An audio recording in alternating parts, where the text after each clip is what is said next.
For the power of salvation that He placed upon your life. He poured a precious life or blood for you to be taken away that sin. And He was nailed for your own sake and me. Never about whatever thing you walk through and what you do. No, whatever thing that you do, you're putting Him back to the cross.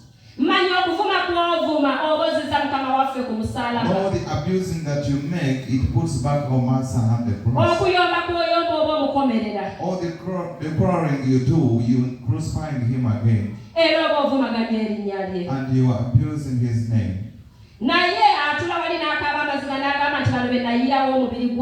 But He also sits down and says, these are the people that I gave my body. As He sees that we are playing His grace. In God's grace where we sin from. In God's grace, that's where we make pride from. I wanted to meditate about it. The life of our Master. I want you to meditate if you're the one who is put at that and then they nail you with.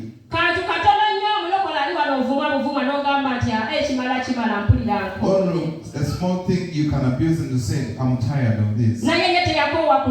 But he did not get tired because he said, I have to accomplish this. He said,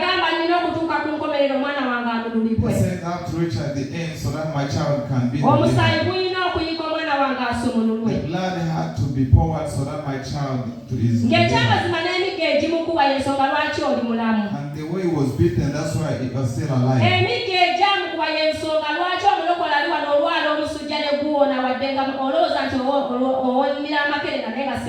The strips he was given, that's why he alive, though you think that you take the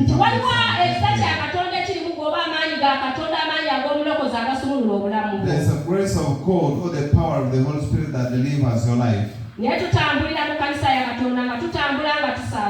But we walk in the church of God as we walk anyhowly. As we don't even think about what He made us.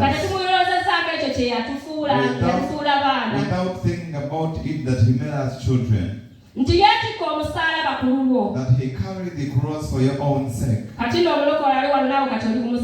So upon again this place you are also at the cross. You are also at the cross. What you're passing through, you carry it. Because even our Master carried it. He carried it to the end. And at the end he said, in the world there is sadness, but be strong. For I have overcome. And upon again you can be there. And he said, I shall not carry this cross. And he said, this is for God is enough. That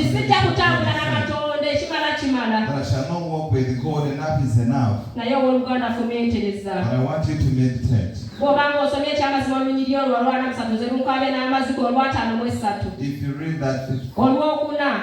If you read that for the I see that everything we do, we are putting Him back, putting Him at the cross. And they beat Him correctly. He was nailed on your behalf. And He was mocked for your own sake. He was beaten for your own sake. They spat at Him. And they mocked Him. But the born again in this place. Even if someone tells you, go from that sin and sit down, you feel like you're but our Master endured all. But He's telling us to carry endurance. Carry your cross and follow Him. In all the situations, also pass through it at this moment. As you do whatever God wants.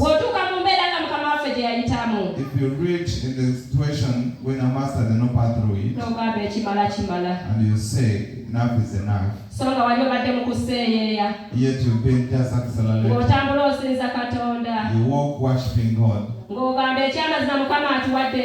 As you say, God has given us grace, God has given us peace, but you've not understood the peace that He has given you. In the peace He has given you, that's why you stand and receive for the acceleration you do. Let's make our souls right. We change our acts. We change our